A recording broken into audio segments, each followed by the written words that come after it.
Hello, everyone. Welcome to August 20th, 2020, 8/20/2020. Oh, goodness. Yeah. It's another day, huh? Or 28/2020, depending on your internationalization. How's it going, Caleb? As I told you before starting, I'm slightly distracted, but otherwise, it's a gorgeous day. Mm-hmm. That always helps me not think about the petty problems of my life. Yeah, I hear you. I hear you. Sometimes. It goes well, considering where we were at, having like a month and a half of. Oh, this July in Philadelphia tied on record for the most number of days at 90 or above. Goodness. It was a hot July here. So I think there's something deeper about that, like how the weather can really affect our mood and how I imagine the weather can really affect our politics. Something I've always thought about is that people seem to protest a lot more in the summer when it's hot, and it's an excuse to get outside the house. Not saying that people aren't protesting for valid reasons, but saying that like conditions add to the reasons, like, Well, and I would say the heat also adds to the frustration and the yeah, anger and just the unrest. exactly. Political and physical unrest. 100%. I mean, that's why I think the politics of. I mean, and I'm not saying this to be mean at all. That's why I genuinely think the politics of Arizona are very peculiar. Huh? Why? Because it's very hot. Yeah. And has honestly in 2,000 years ago, no one would have ever settled a place like Arizona. It's just utterly against being alive. They had some people there, but not too many. But they were probably in the more. They probably were nomadic. They probably were there for a season or something and then moved on. They didn't live there year round. And if they did, they lived in the caves or they lived in the cooler areas of. Yes. Not like just on the flat desert. Yeah, where it can hit 137 degrees. Hanging out with the saguaro cacti. I can accept your cactuses. Thank you. Yeah.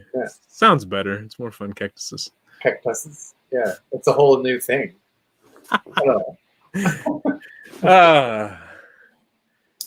So what I woke up to was the news story that Steve Bannon was arrested. I don't know if you've heard about this. No? Oh. No, you didn't hear it. This is good. No. Steve Bannon and 3 other people were indicted for 1 count of mail fraud, I believe, or wire fraud, and 1 count of money laundering. And 2 of them were arrested. Steve Bannon was arrested, and this other guy, I don't know his name is. It's like Colfage or Colfage or something, who is a military vet who lost both of his legs and his right arm overseas. And they were all involved in something called We Build the Wall. And so We Build the Wall was a GoFundMe campaign that they put together after the government wasn't, I think, clearing money so that the government would build the wall. Right. We put together a GoFundMe campaign so that they could privately raise money to build the wall. And I think originally the idea was to donate it to the government, and the government was going to build the wall. And then at some point, things shifted, and GoFundMe, for some reason, started issuing refunds. They raised like $25 million. So GoFundMe was starting to refund some of the money unless they could have another nonprofit to donate the money to. And so Steve Bannon and these guys created another nonprofit. And throughout the whole process, they promised that none of the money would go to this military vet or to any of them personally. And it was all going to go to building the wall and their cause. And then the vet, I think, basically laundered $350,000. Somehow Steve Bannon siphoned off $1 million. I mean, it's all alleged, but it seems they have pretty strong evidence of text messages and things like this back and forth. Wow. Yeah. Oh, and to make things even more ironic, Steve Bannon was arrested on a boat, which I think is a huge yacht, owned by another guy, like some Chinese guy, for which he's being investigated with the SEC. But he was arrested by the United States Postal Investigation Service, the law enforcement arm of the post office. The post office. Yeah. Where? I didn't even know such a on a boat off the coast of Connecticut. Is that okay? Wow, so many questions. But so in looking at that, the U.S. Postal Investigation Service, they have jurisdiction over quite a few different types of crimes. One of them is money laundering. I mean, they're not the only one that does money laundering, but money laundering, mail fraud, which I think it said included not just the physical mail, but also phone and email. And what else? I think it said like child trafficking or child, no, it was child something, but related to that. And a couple others. I was like, oh, interesting. They do a lot of investigations. I mean, like, in like stolen mail packages off the porch, and the safety and security of the postal and the post offices, plus the postal workers and stuff like this. Those being the obvious, but those other ones not being so obvious that they would. Because it's interesting too, is that means that getting back to something we've talked about earlier this week a little bit, the privatization of the post office would mean then reallocating that jurisdiction. Aha, yes. So who would therefore investigate mail fraud? Hey, nobody. Yay! You know, wait, actually, but do you think that there's awareness of that? Awareness. Well, meaning it would foul that particular, meaning the privatization. Why privatization? Why now? Oh, I imagine a few people know about this. I just don't know which people. Right. I'm learning about it. I imagine the vast majority of society doesn't know about this. No. But I'm sure some criminals probably do, and some prosecutors, and and maybe a handful of the right lawyers that might be informing a certain few people on just what the privatization of the USPS would be, or I mean would come along with it. Yeah, the perks, the side benefits of. So I don't know. I mean, if you're familiar, yes, you were familiar back 1 week after Trump got elected, all the research I was doing. One of the figures I was talking about was Steve Bannon and Cambridge Analytica and those connections with Robert Mercer and a couple of and Paul Manafort. Mm-hmm. So Paul Manafort's arrested. Steve Bannon's arrested. They say there's only one more Trump campaign manager who's not arrested yet. Oh man. They don't have any indictments out yet, but it harkens back to what I talked about yesterday in this idea of the team and having the coach, the person who's running the team. And I even if somebody thought Trump was a good player, like a superstar, he sure isn't building a strong team around him. He's not. At least to me, the impression, I wouldn't want to join that team. I wouldn't want to be part of that team. Well, it feels a bit more like pardon the expression, every man for himself. Yeah. And when somebody makes a mistake, the other team players just throw him under the bus and say he's a horrible person. I never really knew him. We never had a relationship. Well, it just seems so. It talks a lot about loyalty, but I think it's really fear. I don't think there's a lot of actual, genuine connection and unity amongst the people.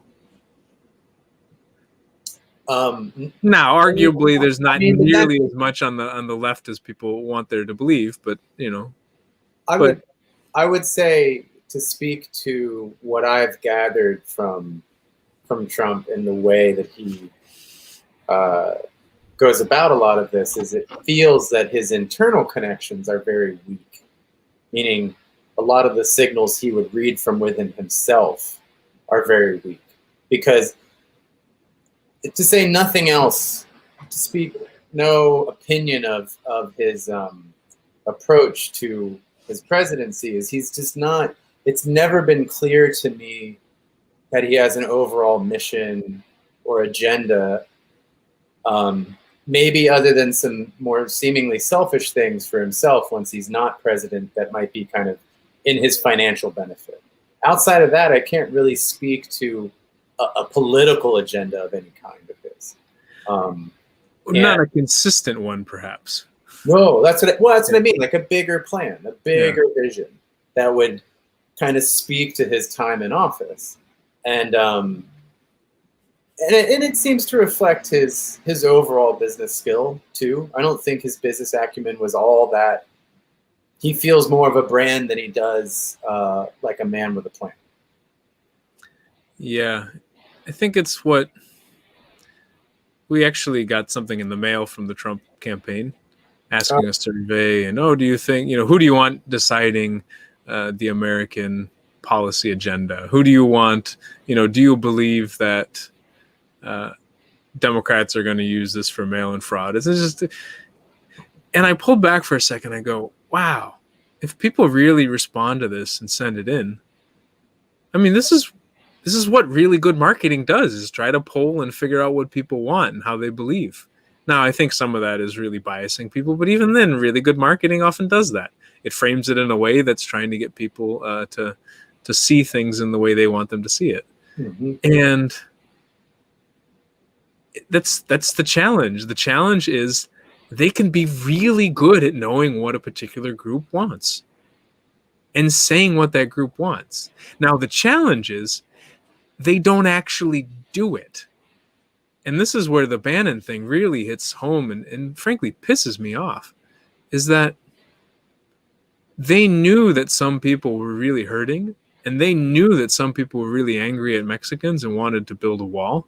And they used that to get people to donate their personal money so they could grift it, so they could take the money for themselves. And apparently there was even communication back and forth where they knew that by telling everyone that, hey, we're not going to use any of the money for personal reasons, would get more donations. And then they set up like shell companies to, this is all alleged, but I'm looking at the evidence and it looks pretty cut and dry. But just that idea of knowing what somebody wants so well to swindle them. Well, and I think like you're saying, it gets back right to his interests in I'm remembering the last part of the name, Analytica. Cambridge Analytica. Yeah, like that. What was that? The whole point of that company was to take data and to understand people through that data, through those data points, right? Mm-hmm. And then, it seems to be a lot of evidence mounted in the fact that that's just what they did with that information that they were able to usurp from Facebook, and then use it as a way to build up the campaign of Trump, and then having these hyperfoci, whatever, on specific groups of people, right? In order to kind of just touch on just enough of the right things. And it might have been a group of 500, but there were like 500 groups of 500 because of just how refined that data was. But again, it's a different way of collecting the information, but it's the same thing of collecting information and then using it to manipulate this group or body of people towards something of your desire. So that seems very much in his wheelhouse. Yeah. They spent a lot of money and had a lot of practice at it, and have a lot of connections with other people who have done that professionally and like militarily. Right. So I was reading something today about con men, confidence tricks and stuff like that. And the guy was he was doing a little analysis on what are some of the skills that con men have. And the first thing he said is that, or it could have been she, I don't know who the author was, but said that we think con men are smooth talkers. But the person said that they're actually really, really, really good listeners. they're very good at listening and picking up on the cues of what people want and what people need and what people hate and what makes them excited or angry or proud. Or they're really good at pulling into this. And it reminded me of a professor, I think her name's Sarah Conrath, who wrote an article, wrote a paper talking about almost the negative sides of empathy, or the bad sides of empathy, and that empathy can be used to really manipulate the crap out of people. Oh, definitely. If we're just perceiving the emotion of the other person. Now, I mean, it can go into a whole conversation about what is really empathy. I argue empathy is feeling what the other person's feeling, but there's a certain... Listening is a very powerful tool, and it can be used in many ways. Emotions are very powerful tools, and they can be used in many ways.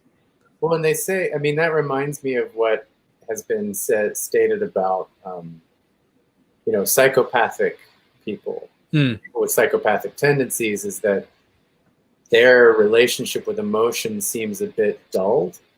But what's interesting is they're very good at reading others' emotions. And so, in much in the same way, they can read and understand kind of the dynamic within that person or that group of people through a level of emotions, and then create a false empathy with them in order to then manipulate and create whatever it is they're trying to do. But it's kind of an interesting parallel. You have the psychopathic behavior where really they don't have deep empathy. And then I would argue that not that Steve Bannon is incapable of it, but I think he has maybe brought himself into such a dispossession of his own emotional awareness and emotional, just his emotional self, that he's, again, kind of manipulating empathy in order to create a selfish desire to have that manifest. Huh. What do you mean, that last point? No, just meaning in it, I don't want to say he's a psychopath. I'm just saying that he's using what's tended to be seen as a psychopathic kind of way of manipulating other people. Yeah, meaning creating a false empathy and then using that to get for his personal gain. What he needs or what he wants. Yeah. And but in a position of power, they've said that people in power, it's very common once they get far enough removed from having to interact with people, that their empathy weakens greatly. What do you mean? I don't have an example, but just literally meaning that connection. So when someone's power starts to become a bit, I don't know, let's say the current president of Brazil, and there's not really an argument, like the favelas exist and there's a lot of poverty in Brazil, but he seems to have basically zero empathy for the impoverished parts of his country, and the burning of the Amazon, and the many, many, many things that has happened under his watch. And it's just sort of this distance has allowed him to kind of, feel so. I mean, I don't want to use a bunch of loaded terms. I'm just saying there is a correlation often, not with every person who is seeking power or attains it, but often when people get to a certain point in power, their empathy seems to have lessened. Yeah, I mean, the way I would look at it is that as we often rise into more powerful positions, we get betrayed, we get lied to, we get cheated, we get used, we get, we start to lose trust in the people around us. We think people only want us for our money or our power or our fame or our whatever, our boat or our car or... Isn't this one of the 7, or no, one of the 10 commandments? Don't ask me. It's like I don't really know. Basically, to not be covetous. Oh, yeah. I don't know. maybe. I can't remember. I didn't the grow exact up with thing, it, so I but didn't it's learn. Yeah. like, do not covet thy neighbor's like assets or something like that. I thought it was neighbor's wife. No, well, that's not covet. I don't think. I don't know. See, It's that's, like I'm, adultery. There's one more directly related to adultery. yeah. Yeah. So, anyway, But that's interesting. I mean, that's a whole conversation in itself, and I say that a lot. But I believe that sometimes many of the principles in religion are to help us deal with the emotional strife of living together in civilization, living together in crowded cities. well, I mean, I've listened to a few podcasts on the history of religion and read some things about it, and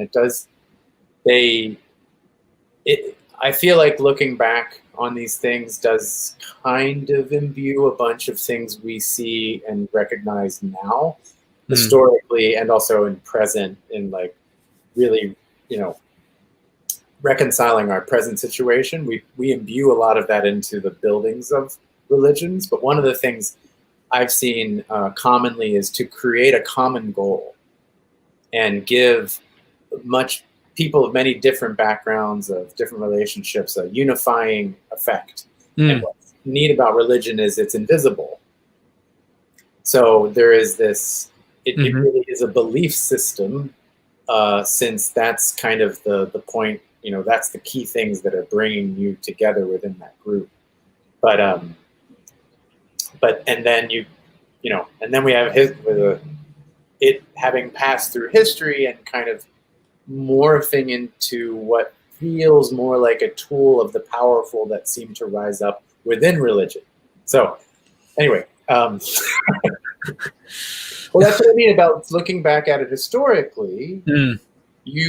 It's so much easier, hindsight's 2020. I don't know if that's exactly the same, that applies the same to this, but you get what I'm saying. It's very easy to think someone was doing something for one reason when I think a lot of these things were innocent at heart, and then kind of took off in their own right as an ideology or a belief system or what have you, and that became something else. But and that leads to something I was thinking about earlier as well, that a lot of the people who fall for scams or things like this, they're not smart people or dumb people, or they're not people of a certain ilk. No. They seem to be people like us, just in certain situations. Well, and I would situations in life, and then they're in certain attitudes towards life or certain emotions towards life at that point. Right. That lends any of us to fall for these scams. And then I started thinking, okay, but even the people who are perpetuating the scams at the top, they're probably not very fulfilled in life. No. They probably think the world is out to get them, just like they tell a lot of the people at the bottom, at the receiving end of the scam, that the world is out to get you. You can't trust anyone. This is going to help you get rich. Well, and you could say it's all a self-fulfilling prophecy, because the more that culture incentivizes capitalism and the idea of having more money, meaning so many things in life you can't control, especially in the emotional space. You can't really make someone love you or care about you, but you could buy some love for one night. You pseudo love or whatever. Well, right, and so the money, I think, acts as kind of a weak replacement for many of the things that we really wish were nourishing us. And so when people, I think and in a sense, you could say that if you spend long enough time in power without having had enough time to develop your social life and that wonderful social wealth that exists in good, strong relationships and friendships and family, and it's not perfect, but it's so much. It feels so much more filling and fulfilling, right? And I think people who have only gotten a taste of power but haven't had really high quality, nurturing relationships keep trying to replace those nurturing, high quality relationships with things that they believe can be purchased with money. Mm. And it's just a cycle that keeps feeding into itself because, like you were saying, there's a fear, there's a distrust of anyone that comes close to you. So you're kind of like, no, I don't want more money because it's the only thing I know anymore. Yeah, how does money betray somebody?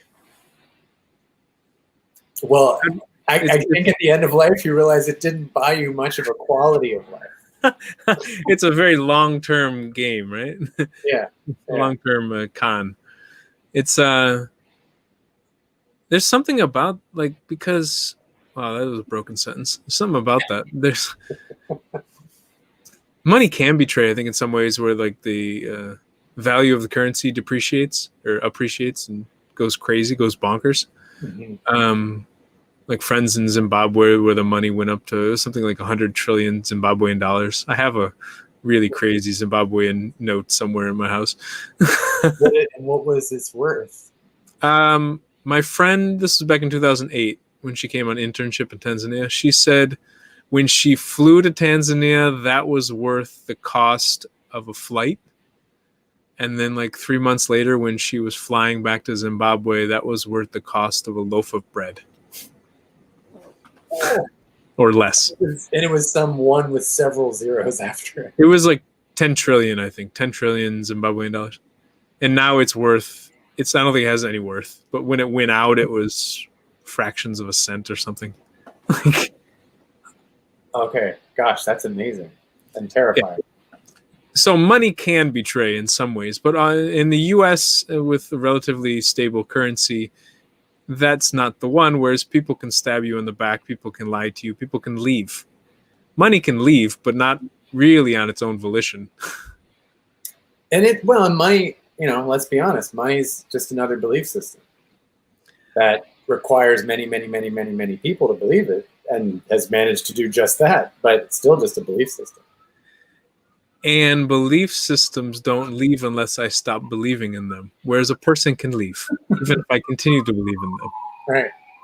But it does speak to, pardon my sirens, it does speak to, I think, a lot of the things at play for us in the U.S. You could there are a lot of competing belief systems, including monetary ideas, religion, politics, finance. That covers a lot. Wow. Ideological. Really, there you go. Wow. Well, you're only allowed to have one belief system and you can't have the others because if you do, it's cheating. You're supposed to just maintain this belief system. That's a deep one when it comes to religion. But that's what I mean. I was going to say, you have one or two of the other of those would dictate how those, there's a hierarchy within those belief systems. It's like if, for example, let's say, I don't know, an Episcopalian, and you might have a little bit more of a attachment to the finance in your life, and that's more generally accepted throughout the Episcopalian ideology. Oh, okay. Yeah. Whereas, let's say, within the Jewish faith, there is a seeming, what is the word? Frugal nature that seems to be a bit more common. And again, that how money plays out, how conservative you are with it, would again be a part of that ideology within that faith. So I do think, back to what you were saying, I think it's an interesting, we're not going to get very far with it here because that's a lot to think about. But I do like that ideological monogamy. That's which ideology in your life is the most influential?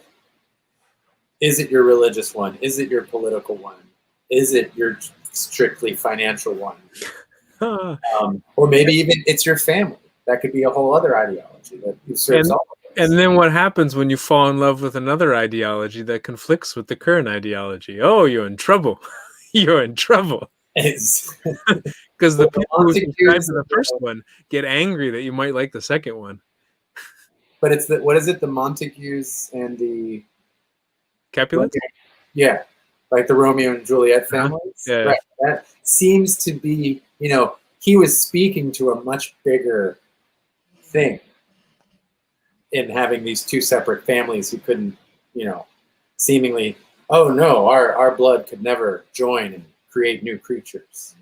We It could can't never, mix. Yeah. yeah.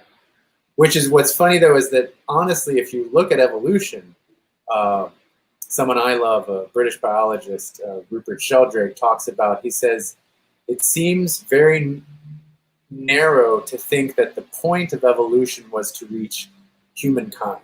If anything, it seems to have the purpose of evolution was to reach diversity. I was going to say jellyfish. They're in there. they're part of the diversity. But you see what it. But the thing. To mix it up.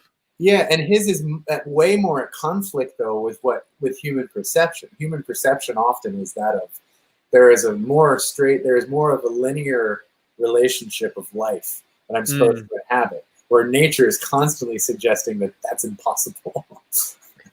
And how to hold these two ideologies at the same time. How can one be ascribed to a monotheistic religion and believe that? Right. I mean, maybe some allow space for that, but a lot of monotheism tells people this is the one and only belief system. And all the other ones don't make sense. Right. That's the mono part. Yeah, right? But I wonder how that really impacts a lot of people who get in, and myself included, where we get into certainty about something in life, and then we realize something else about life, but then we're stuck. We have to choose one, even if the other one's calling to us. I mean, I felt this strongly when it comes to like romantic relationships, but when it comes to ideas as well, like how to hold on to the belief that yes, I want, not me personally, but if I were somebody, yes, I want to build a wall, and I got tricked into giving my money to people who are just going to use it for personal reasons. Like how to hold on to those two at the same time, and that it could be possible that the people who want me to do that are tricking me, but I could still want it. You know what I mean? Like it doesn't discount the whole idea because the people who are doing it were using it for other means or other end goals. Right. Well, and I think the alternative to me where that same thing is true, but you're fully aware of it, and instead of it being you being tricked into feeling a certain way and therefore making a certain choice, whereas sort of like it was upfront, it was known, and then it's seen as collaboration. So I find it interesting that as a country we feel very stuck in the latter, like what you were describing. Like, well, I'm going to give you just enough to make sure that you make this decision. But ultimately the goal that's going to be reached is my goal. Whereas to me, there's an alternate that we don't really explore very much. It does happen from time to time, but where there's going to be, I have a goal, but that goal isn't just for me. That goal is for anyone else who wants to take the time and trust me and go there with me. And so it becomes collaborative. And I think, and you could say that that's very, very like constantly, unfortunately true in our present day politics, is it feels much more of the, hey, here's just enough information. Want to join my team? Right? And that, that's where I feel a lot of people who definitely do no longer feel that a two-party system is serving them at all, and wanting to quickly get to a place that does seem to actually be connected to the public again.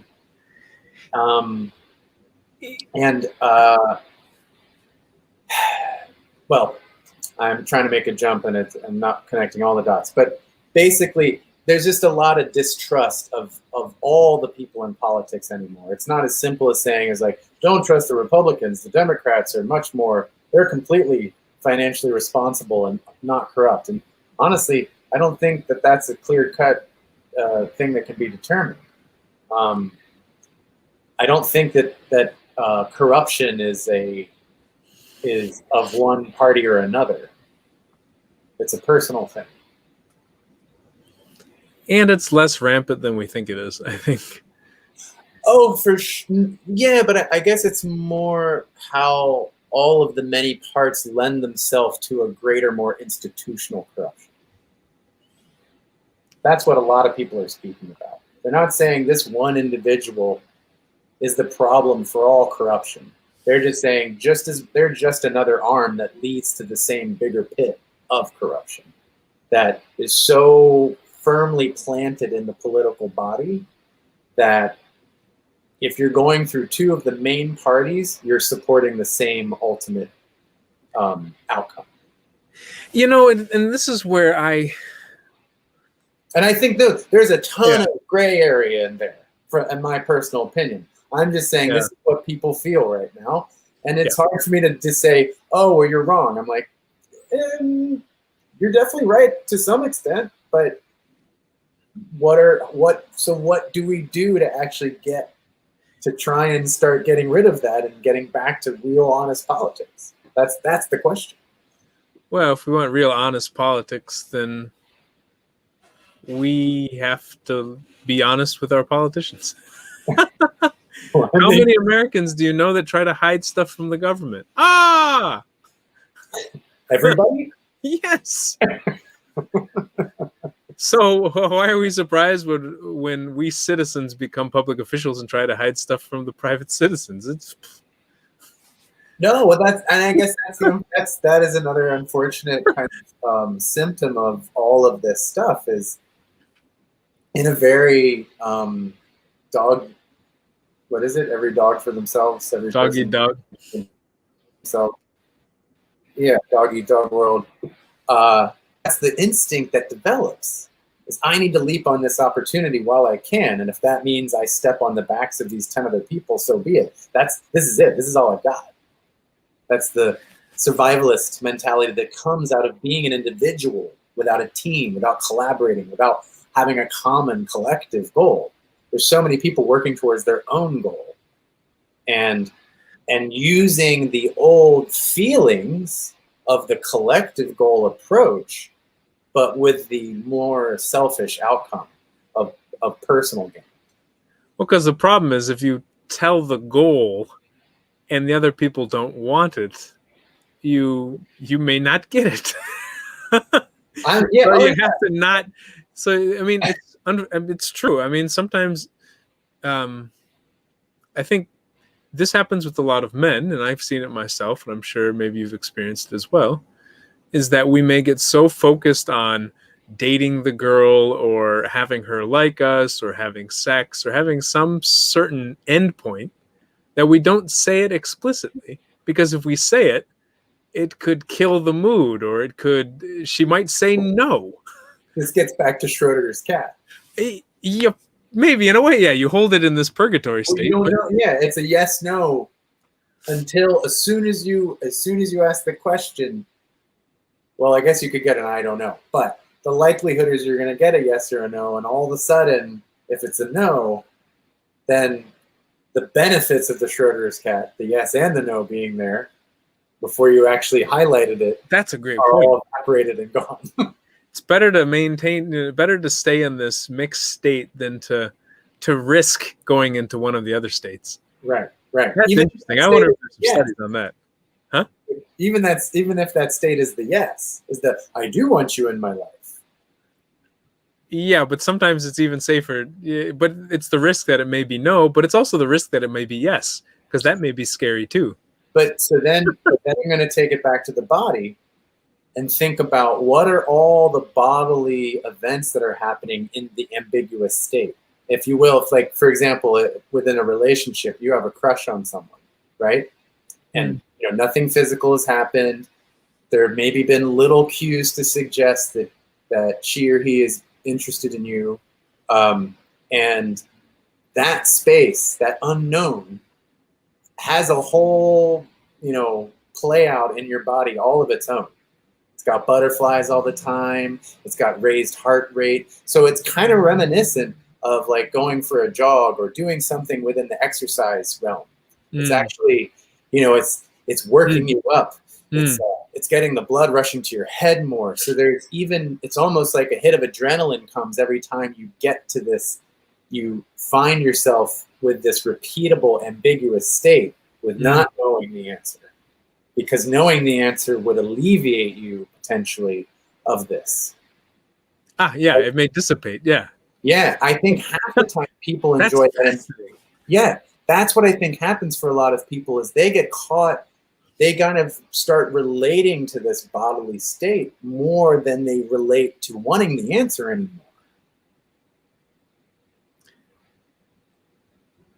Maybe. Believe me, I think a lot of people at present are addicted to anger. Addicted to the what? Anger. Addicted to being in that state. Yes. Yeah, because again, I think our biases are fairly present in these discussions, though, as much as we're trying to be not partisan. I'm a human. You're biased. You're human. Oh no! But for the sake of good, strong, quality dialogue, for us to really do our best to hold people at even. And we're still trying to take other people's perspectives into consideration, but I'm still biased. No, of course. And so all I was going to get at was I feel like, but I know this is true on progressive sides too, is that it's not that people can't be pleased and can't attain things that actually would serve them. I think it's people are addicted to anger, a perpetual state of frustration, because anger supplies blood to the body in such a way that's the primal state of humanness, of surviving, of running away from the big creature.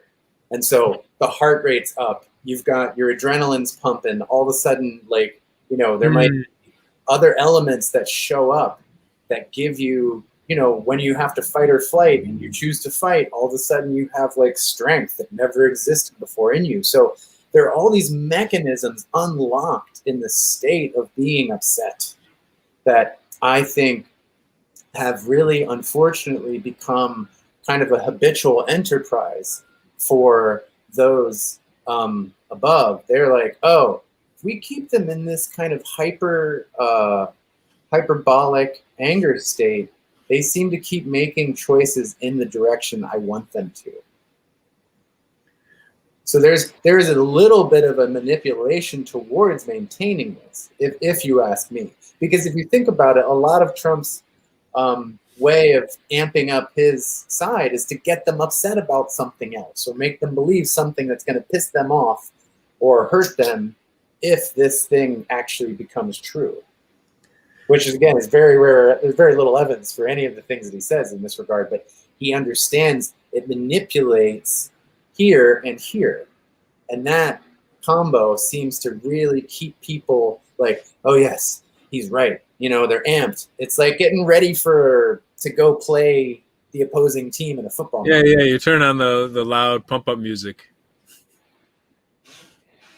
There's something about it as also being at home during quarantine, watching news on the TV or sitting on a computer. Our bodies are doing nothing. I mean, not nothing. Obviously, we always do something, but like we're not running around. We're not punching things. We're not jumping. We're not doing a lot of the physical movement that we normally do. And so we're not getting the heartbeat going up like it normally does. We're not getting the breath rate to, the lungs to expand and contract like they normally do. Well, I would argue too that pre-quarantine, even though we were more mobile, Oh, there still wasn't a lot of exercise going on in people's lives. A yeah. lot of this and a lot of this, but also one more thing I wanted to say is, and it's not just to highlight Trump supporters. I remember in both of the last two campaigns, Bernie supporters, while you could say I like Bernie himself included, very angry people. Like, People who are currently very angry. yes, but the point, and so that the other side of that was, remember, a notable number of Bernie supporters, when he did not get the nomination, voted for Trump in 2016. So but that's what I'm saying about the anger. They're like, oh, he's speaking to this addiction that I have between this and this. Okay, yes, he's right. Because I want to maintain this conflict that is never going to be resolved. Well, that's just how it feels to me. Part of it for me feels like I get the impression that, well, what's maybe another example? If I'm feeling angry and the other person is happy, I'm even more angry. If I'm feeling angry and somebody is sad, I'm even more angry. Anger likes company. Sadness likes company. Happiness likes company. I think a lot of times when we're feeling something, we want the people around us to feel it. I mean, it's empathy. Yeah. I mean, I really think, and so even if it's anger about something else, it still kind of draws us together. It's like getting in a fight with somebody. And I remember, I remember watching someone in a fight one time and they got super angry and the other person was super calm. And the other person got even more angry. The other person was super calm. But it's just like, no, I want you to be angry with me. We'll go up and then we'll fall down. They even teach this in some police de-escalation tactics. Is that if somebody comes up to you and if they're breathing fast, they're speaking fast, you should as well elevate your speaking level and your breathing level to match them and then bring them down. It's like in dancing. If I'm dancing with you and you're dancing fast and I'm dancing slow, but I want us to dance slow, I have to go fast to catch up to your beat. Then we're together and then we slow down. It doesn't work if we're dancing at two different rhythms. Well, there is a simple term for it in physics and in music and acoustic sciences. Is entrainment. Is what? Entrainment. Ah, what does it mean? Yeah. So when two out of phase bodies become in phase with each other. Uh-huh. That's at its most basic. So like there was a Dutch scientist of some kind long time ago took two pendulum clocks and set them off at different times, but over time they found each other's rhythm and then stayed locked in that. Really? Mm-hmm. Huh. It's a very inherent thing to nature. So you see, where else does entrainment happen naturally? It's like, newborn baby mice, and this is true amongst a lot of mammals, but without their mother, there are a lot of things that they actually get imprinted, or actually that they entrain to with their mother. So heart rate, body temperature, blood pressure, all these things are initially set by the mother and by them nestling and being up close to the mother. And so her body helps entrain and develop the children's bodies. And so something that you see when a child is separated from its mother at a very young age is often a lot of, more anxiety shows up in them, more irregular heart rates, more things that are, that we see as being automatic or autonomic, having lost what helped give them that autonomy in the first place, and that would be the mother. Huh. Mm-hmm. But that's entrainment. Yeah, I studied that in my master's, so it was like, it's really fascinating. But to your point, and kind of stepping away from the very direct words of this, is that I think one of the deepest, most primordial mammalian aspects to us is is just the basic emotional level. So that ability to kind of see yourself in someone else, the very first place it starts at is that emotional space. So as soon as you can identify that, you don't need words, you don't even need your eyes. It's just like it's a resonance, it's a feeling that shows up. And I think that's a big part of what has been realized and manipulated in the present day politics of this country, is that because we see time and time again, a lot of things are offered, a lot of lip service is offered in campaigning. So people are very aware, if they're thinking logically, like, okay, I'm probably going to get 10% of what this guy offers me once he's in office. You know? So what they're really buying into is that empathic state, that emotional embodiment that's being presented. Yeah, like, I may not understand his policies. I say I understand the policies of the plans, but I want someone who's angry at the system. Yes. If you're not angry at the system, if you're not angry with what's going on with the world right now, then I don't want you in office, because I want someone who's angry. Or I want someone who's going to slow us down and be a little more predictable. You know, someone who's a little more calm, someone who's a little more, or I want someone who's a little more upbeat and someone who's really hopeful. Or I want someone who's afraid. I want someone who's afraid of China, or... That makes me think of Beto O'Rourke. Which one? The upbeat, hopeful. He's more upbeat. Yeah. He can be. I don't know. Pissed off.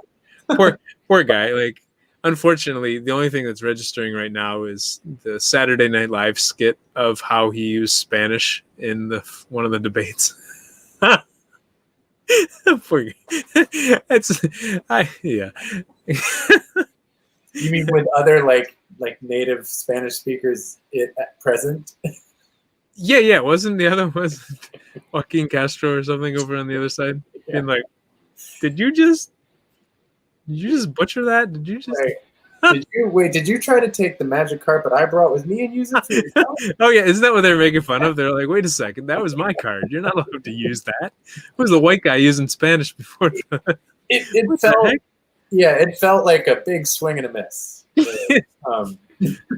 Hola todos. Toda la gente. I funny enough, I had a teacher in high school who taught Spanish. He was a football coach, and he when he would teach Spanish, he would do it in a Texas accent, just to joke around. Speak, hola, ¿cómo estás? Me llamo señor. Like a Texas. Hoy vamos a hacer. Yeah, that does not sound like you speaking Spanish. Oh no. But I'm not gonna pull that Spanish thing today. Yeah, well, I think we've already stated why that's doesn't have a lot of class that comes along with it.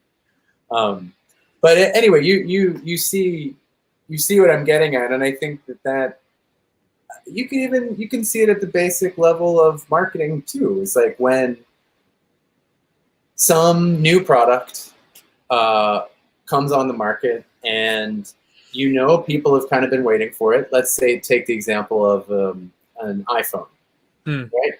There's a built-in market, and you probably only need to add a few more bells and whistles to it each year, because they're like pre-baited emotionally, because there's an anticipation built into the purchase of an iPhone if you've been doing it for a number of years.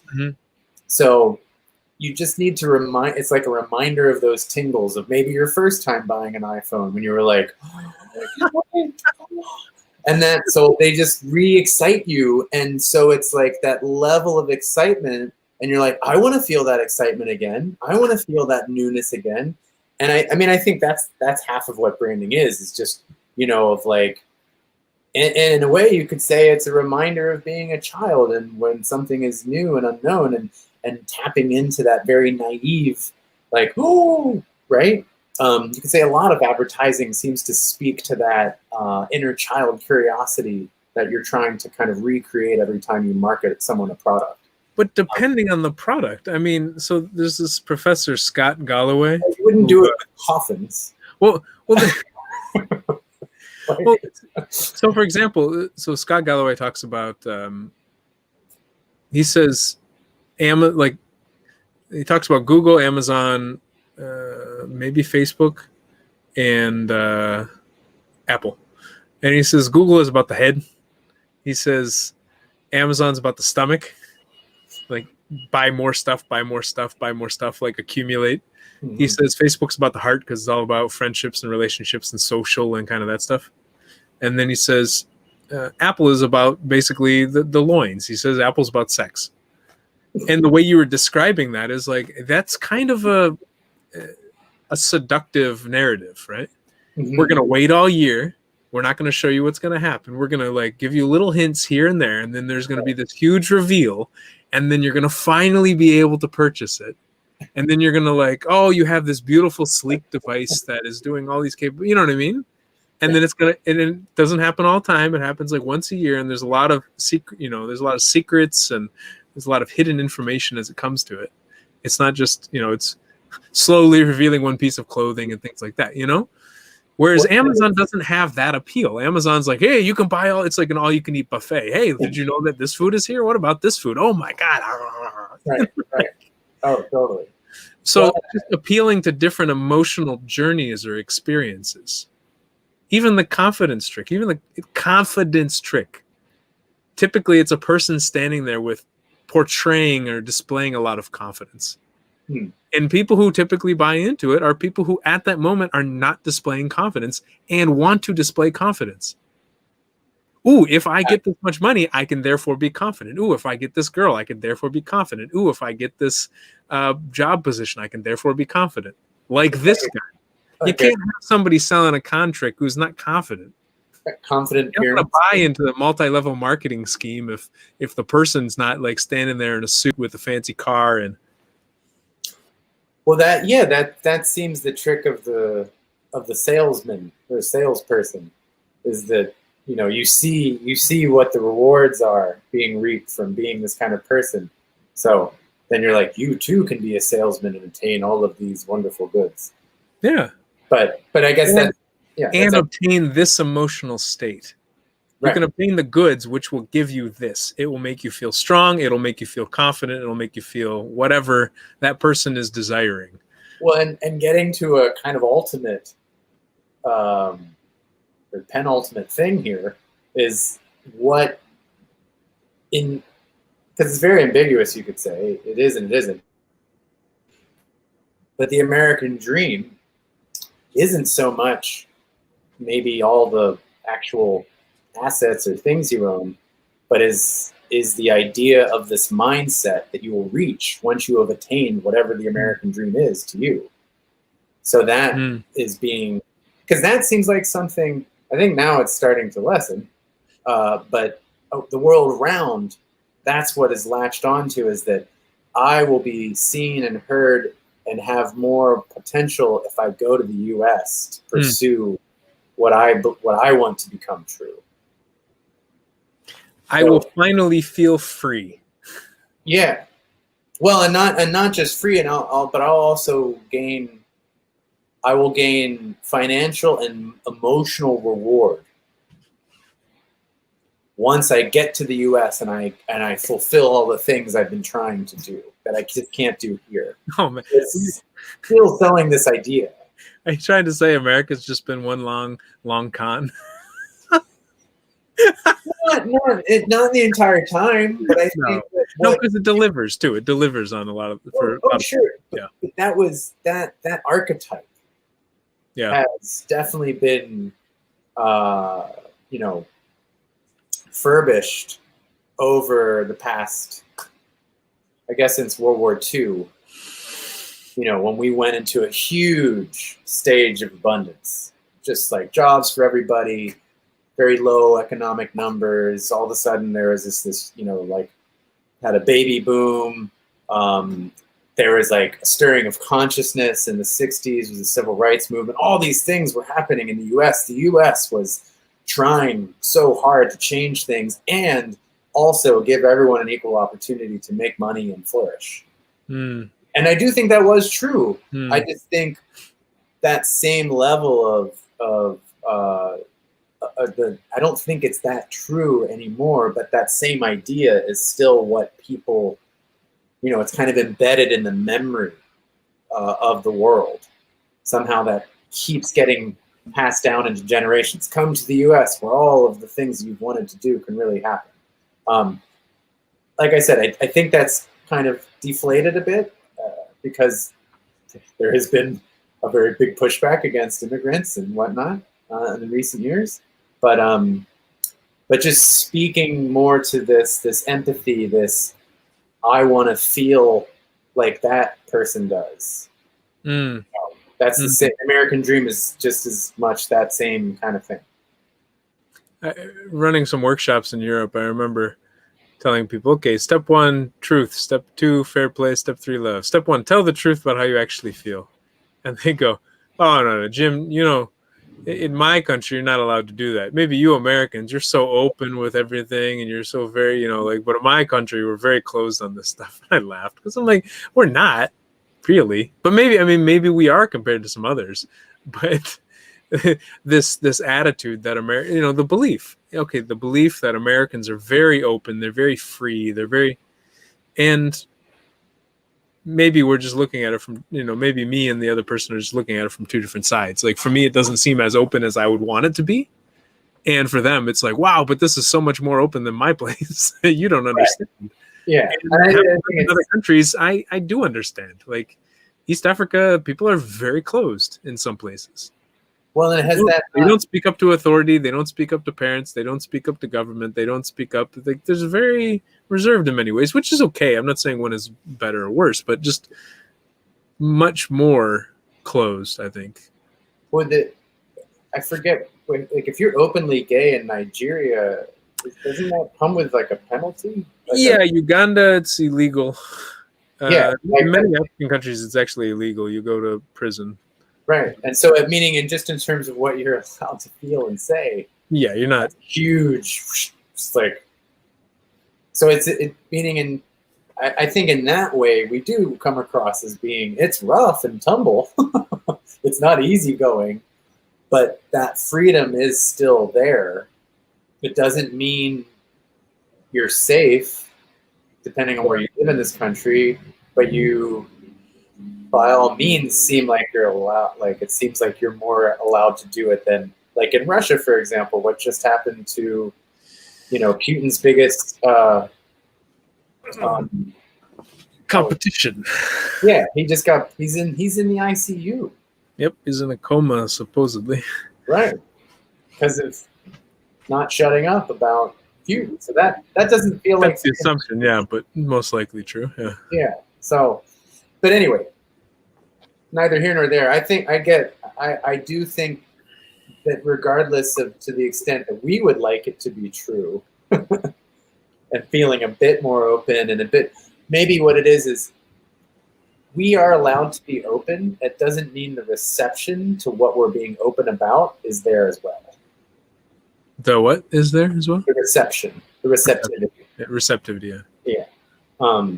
So it's, again, as we've said many times, the gray area again is what dominates there, not this very simple like, oh yeah, you can say whatever you want, or like, oh no, you really shouldn't say that when you're in Wisconsin, or whatever it is. I was thinking a little bit about okay, assuming the American dream is some type of con or scam. But then I thought, don't we do almost everything because we want to feel something? I go get a massage because I want to feel relaxed. I go eat because I want to feel satiated. I drink water because I want to feel quenched. I sleep because I want to feel rested. I watch a certain television show because I want to laugh, or I watch another one because I want to cry, or another one because I want to feel very curious and like a mystery. I want to get engaged and really absorbed into the TV. Isn't that why we do most things? And so I wonder if the con aspect of it is really just being promised that emotion and not delivered it. You know? Oh, well, yeah. I want to feel proud that I built the wall, and then the wall not getting built and not feeling proud of it because the wall's not built. Right. And you got, and now I feel angry. I didn't want to feel angry. I wanted to feel proud. That, back to this, remember the hot cold thing? Making decisions in a hot state versus a cold state? The con knows how to take advantage of people in their hot states. It's true. Looking forward to a future hot state. To a different type of hot state. Yeah. Well, or maybe the same. Maybe the same one. A hopeful one that will then be even more hopeful, but also have joy with it too when you see the wall built because you now feel protected or whatever. Free to, like, I feel free now. I don't feel so like the losing of the fear, of the worry, of the security, confidence, security. Yeah. Although I would argue if you need security in that to that degree, then I don't know whenever you're going to fully gain the security you're looking for. But that's this is kind of the trick. And as I've played with emotions over the years, I got to a point where I was like, okay, let me try an emotional meditation. So I was calling it basically like I had emotional mobility, where I would like try to switch between different emotions. And I was like, let me do emotional stability. So let me just try to maintain relaxation. Like, I just want to feel relaxed. And so I go for a walk and I'm like, I want to feel relaxed. And I'd be like, okay, more relaxed. I try to like deepen and stay and relax. Fascinating. And then I would do that with a couple other emotions. And then I got to a point where I go, oh no, but if I get good at this, then I don't need to buy anything. Like, why do I need to buy stuff? Why do I need to go get a massage if I can just relax my body by paying attention to it? Like, that's not good for society. The economy will collapse. Well, and that, I don't think society should be necessarily agreed upon through the financial services that cause it to come together. But that's just because what we have made and is what we are. GDP would collapse.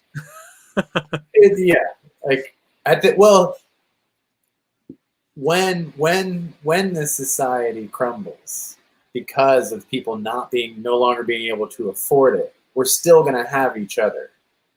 A place that is not currently fortified. So when in the midst of some kind of collapse, which, if we're being real, we have to recognize that a collapse is happening in this country. So what needs to be fortified are emotional, like our deep empathies, our a willingness to be vulnerable, show yourself, and be like, I'm with you. I'm scared. I'm hurt. I don't know what's coming, and I understand if you feel the same way for different reasons, but I understand if you feel the same way. And if we recognize that feeling the same way can actually create a stronger bond and therefore a new plateau or firmament in which to then start something afresh, that to me seems where I would like us to be focusing our energy, by not spending money, by listening to others, by hearing each other's stories, by recognizing them, whether they're the same for you or not, or whether they even feel completely ludicrous. That doesn't matter. I think in this wild land of imagination, we've all been lent a certain space within which that we might have all walked a bit further away from each other into very different places. So the least we could do is try to walk, I think I said this earlier in the week, try to walk closer to each other regardless of our backgrounds and our present things that are challenging us. Because there's simple things. We all need to eat. We all need shelter. We all need companionship, love, and we all need a sense of place. And those things are much more easily found if you stop choosing to find difference. And I think a lot of our time these days is spent trying to find difference. And make and inflate your story more. Make your story more concrete, more palpable, more true for you. But all that does is leave you alone. So It makes you brandable and unique and possibly lonely. well, it gets us right back to Steve Bannon. Putting all of your emotional welfare into the how much money you have or don't have. And I mean, I don't know what the guy's going through, but I wonder what it would be like if he were in a different state, or if some of these people were in a different state. If they were relaxed and feeling like a lot more excited about the world, or hopeful, or calm, or they feel really like embraced, or even cozy, like, they're just like cozying up somewhere, relaxing. And would they be doing all these things? No, we wouldn't Probably need not. But at the same time, if the people who are donating money were also feeling feelings like that, would they be donating money? Probably not. Well, So if you how do could we actually entrain? Let's entrain people to the other emotions. that, for example, Relaxed, man. With like the Mr. Rogers, the very slow. Some people hated Mr. Rogers because he spoke too slowly, and they wanted to move fast. They don't like moving slow because moving slow often leads to other feelings they don't want to feel. I thought you were going to say death. Well, that's one feeling some people don't want to feel. Most humans feel there. What, yoga's practicing for death, isn't it? Spiritually. Isn't yoga like a practice for learning how to die spiritually? Or not spiritually die, but like, say that. I mean, it's more about union, which is what yoga means. Oh, does it? Okay. In Sanskrit, yeah, yog, like a yoke, like that of something that connects between the yoke that you would see with, like, between you and an ox. That same kind of yoke. That's yoga. But, no, it is to bring peace to the body, so that the idea of leaving this physical experience is not so emotionally bent out of shape. There is greater acceptance. It doesn't cause primal fear. Yeah.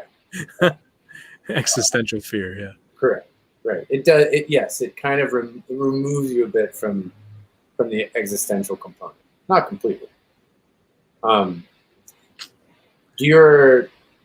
mean, we've gone over a little bit. Whenever, because this is a topic I can talk about forever. And we're done. No, I'm kidding. And we're done. Thanks, man. I've heard enough out of you, kid. Last thing I'll bring up, because, and I love it for this, is where I wish we could transfer what's allowed at a sports game, or when observing a sports game and being a sports fan. That's the one time and place where all emotions, no matter how strong and brawny and tough you are, you can be the biggest man, and if your team loses, you can cry, and you're going to have the next big man right beside you who also was rooting for that same team, like, kind of put his arm around you and maybe shed a few tears with you. But they might be veterans who didn't cry for the loss of the men who died right in front of them. And yet sports all of a sudden, it lets them be vulnerable. There is this strange primordial, like, return to the self event that happens in the entrainment of watching sports. It's amazing. I just want that. I want that same level of vulnerability and exposure of the true feelings of the self to be allowed everywhere else, outside of the sports arena. Make the whole thing a big sports arena if that's what it takes. Let's just all be okay with those feelings showing up when they show up, and then maybe we wouldn't be holding on to all this stuff, and it comes out when we make some weird, I just lost my job purchase of a new Ferrari, because those two things don't make sense together, but they do when you're in this like deep state of loss. Anyways, in the sports context, you got maybe 20,000 people in the stands, and then they lose, and some people start to cry, and then it spreads. Yeah. Oh, other people are crying. Oh, I can cry. I'm allowed to cry. I feel the sadness already, but I'm actually allowed to cry. Oh, nice. And you could even say that from the kind of memory of many prior games, that it's just a learned kind of a social thing within the sports arena. Like, I wouldn't be surprised if, let's say, a fan had lost someone deep, very, very much in their lives, but for whatever reason, whatever obstruction was in their day-to-day, they didn't cry properly. The next game they see, and where a loss occurred of where they wanted them to be a win, all of a sudden, all of that crying and all of that stuff that was still existed from the loss of their friend or their lover or whoever shows up then too. And they have this space, this arena to actually get out the things they want. I almost want to, it's like, create the emotional arena where you come and you do things that are, I don't know, maybe sports-based, but suggestive of what you are totally allowed to have every moment of your life. That could be a workshop in and of itself. Anyways. You made me think of Old Yeller. You ever hear how a lot of men would watch Old Yeller and cry at the end? And it happens to me too. I watch a movie and I'm like, wow, I'm like, where is this coming from? It's not because of this movie. Like, where? Oh, it's because I left this location like 2 years ago or something, and I missed the people dearly. Oh, that's where it's coming from. Like,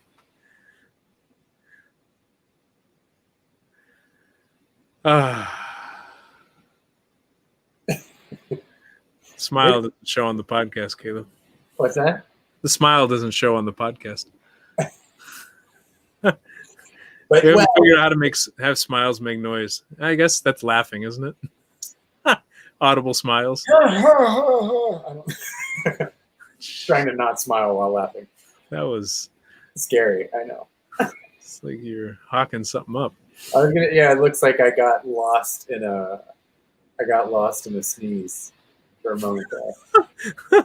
It sounded like you were slowing down, like whoa.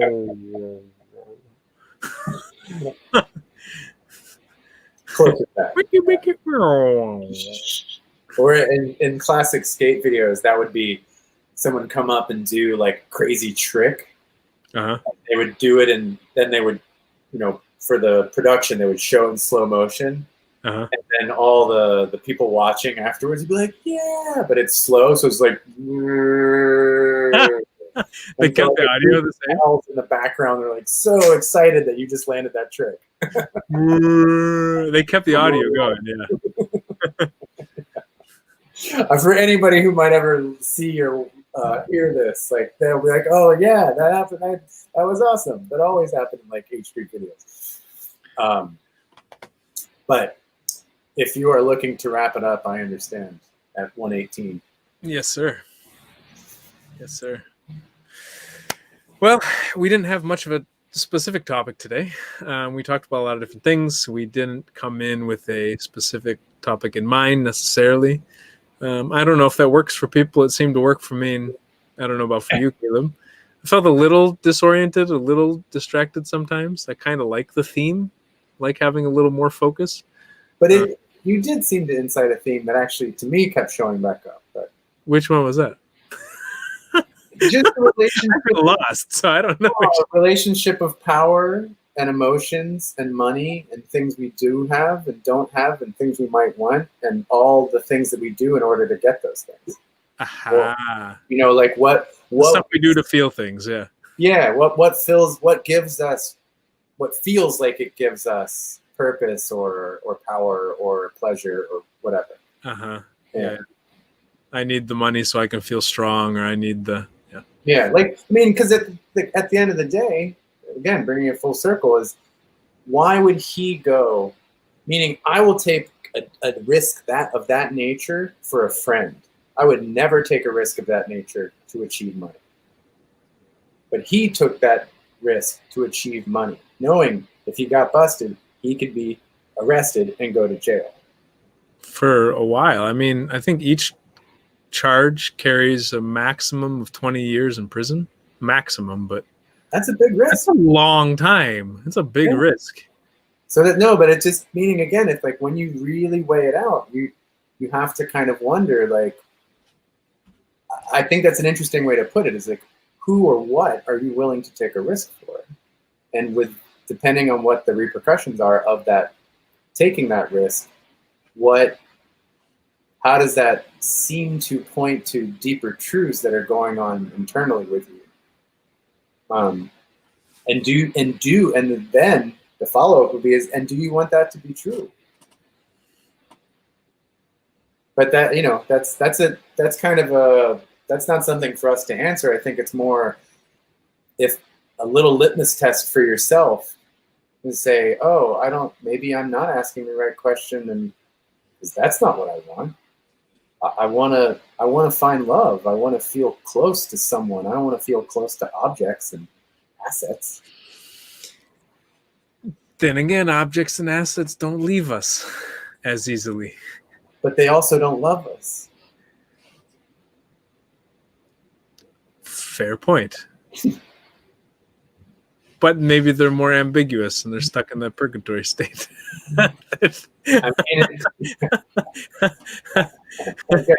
They're there. They're just there. Right. They're. I mean, again, so much could be said about this and teased out about it, but I do think that's kind of what we were talking about. I think for me, I'm going away from this, remembering how powerful for me it can be just to ask the question, how am I feeling and how do I want to feel? And then what's one thing I could do to make me feel that way? Because it doesn't have to be making a lot of money. If I want to feel strong, I can do push-ups. If I want to feel strong, I can just do a meditation on feeling strong. I can just focus on feeling strong. If I want to feel strong, there are many of other things I can do. Money is one way. Having a fast car is another way. Having bigger muscles is another way. Focusing on it is another way. Reflecting on the things that I've done in the past where I was really strong and powerful. Reflecting on the things that I'm doing right now that I'm surviving right now can make me feel really strong. There's lots of ways to feel strong. I think sometimes we just get so stuck on, this is the only thing that I can do to feel this. Which may have come from one point when younger in life when you saw an example of that strength being displayed and that was your earliest exposure, like, oh, that's how you show strength and get these specific results for that display of strength.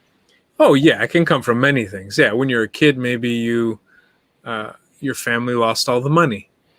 Your family never had money, so you grew up feeling very weak because you were poor or whatnot compared to other people. And so for you looked at the people who had a lot of money as strong, and I want to be strong like them. Or maybe maybe somebody left you. Again, I talk about leaving because I think that happens a lot, and it hurts a lot when somebody abandons us. So maybe somebody left you or abandoned you because you lost the money or you didn't have enough money. And so getting the money is, I need to get this so people don't leave me. Oh. So I can feel secure that people are going to stick around. And so there's lots of reasons, but just playing with how else could I feel secure? Oh, absolutely. It may not be the money. I may think it's the money, but it was actually because I was hiding things because I was afraid to open up and be vulnerable with the person. There's a million and one ways. The hardest part I find about conversations like this is that the good shit happens at near the end. But most people don't necessarily want to listen to the whole thing to get to the good stuff. I think there's plenty of good stuff throughout that. Okay, maybe I remember in consulting, we talked about brainstorming, and we would say there's the first third, the second third, and the third third. The first third is like the easy stuff. You kind of like, oh yeah, this idea, that idea. It's the easy pickings idea. The second third, people struggle. They have no idea. Like it's just dead ideas, nothing. Just kind of. The third, you get some breakthrough ideas. But it's about getting to that third, and for something like this, it's about people listening until the third.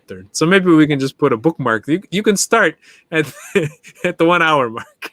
I mean, in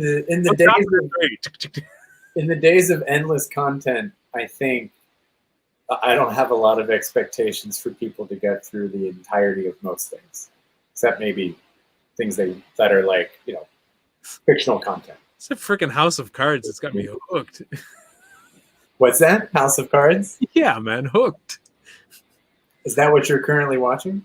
Yep, because I am craving to be intellectually and emotionally engaged in something political that's not directly political.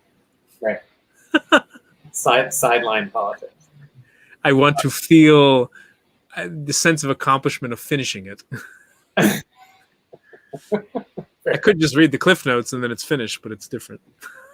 Definitely not the same experience. Yeah, Cliff Notes don't even exist anymore. Anyways. Yeah, I would say my notes are very minimal. Mr. Caleb, thank you for joining. I hope people who watch this got something out of it. I did. Intellectual monogamy, feelings, sirens, Caleb. Ideological monogamy. Ideological monogamy. See, I didn't even get it that well, did I?